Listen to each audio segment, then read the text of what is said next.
আসসালামু আলাইকুম সুপ্রিয় শিক্ষার্থী বন্ধুরা, আজকে আমি তোমাদের দেখাবো এই হেক্সাডেসিমাল নাম্বারটিকে কিভাবে ডেসিমালে কনভার্ট করতে হয়।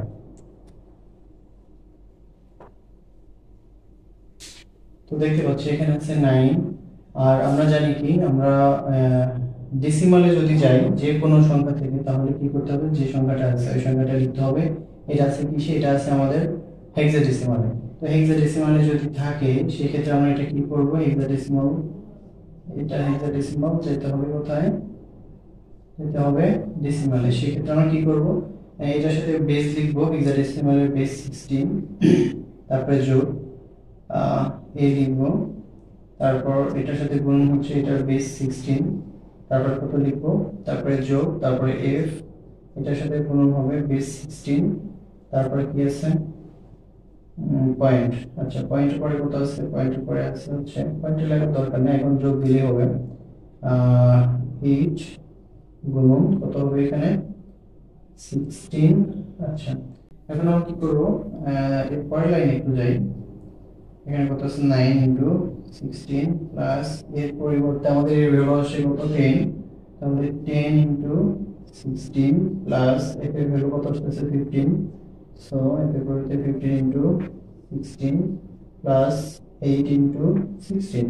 এখন আমরা কি করব, আমাদের f পর্যন্ত কোথায়, f এর ভ্যালু হচ্ছে 15, এই যে এখানে।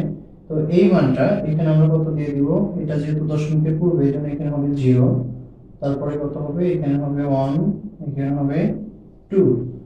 এরপর এটা আছে দশমিকের পর, দশমিকের পর হলে -1, এরপরে যদি যাই তাহলে -2 হবে। এখানে কত আসে আমাদের 9 ইন্টু 256, কত হয় 256 প্লাস কত আছে 10 ইন্টু সংখ্যাটাই হয় 10 প্লাস প্লাস 15 ইন্টু 1 প্লাস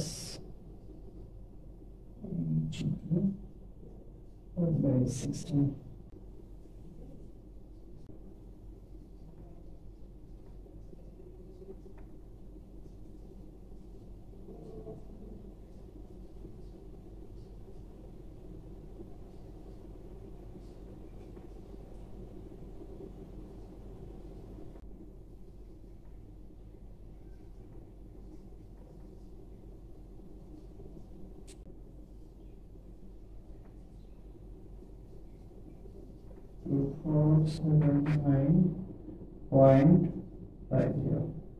তাহলে আমরা লিখতে পারছি এটা হচ্ছে আমাদের। বন্ধুরা, আজকে ক্লাস এ পর্যন্তই, দেখা হবে পরবর্তী ভিডিওতে। আল্লাহ হাফেজ।